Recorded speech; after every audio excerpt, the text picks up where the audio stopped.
আসসালামু আলাইকুম। আজকে আরেকটি নতুন ভিডিও নিয়ে আপনাদের সামনে হাজির হয়ে গেলাম। আজকে আমি কোনো আর্টিফিশিয়াল ফুল দিয়ে গহনা বানাবো না, আজকে কাঁচা ফুল দিয়ে গহনা বানিয়ে দেখাবো।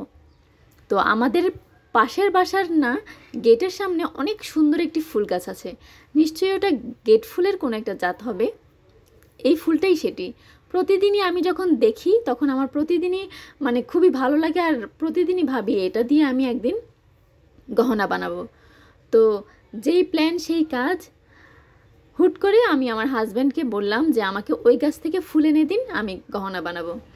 তারপর উনি নামাজ পড়ে এসে ওই গেটের সামনে থেকে ফুল পেড়ে আমাকে এনে দিয়েছেন। তারপর সাথে সাথেই আমি গহনা বানাতে বসে গিয়েছি।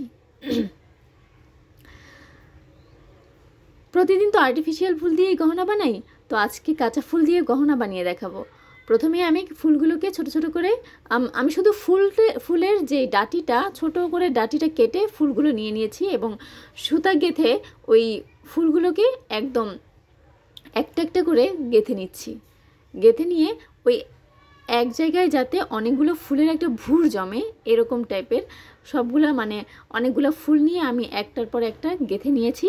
এবং এই ফুলেরই যেই কলির অংশটা ছিল, যেটা ফুটে নাই এখনও, ওই কলিটা তারপর আমি উপর দিয়ে দুইটা দিয়ে কানের দুলের যে হুক, বড়শি হুক এটাকে বলে, এই বড়শি হুকটা দিয়ে দিলাম।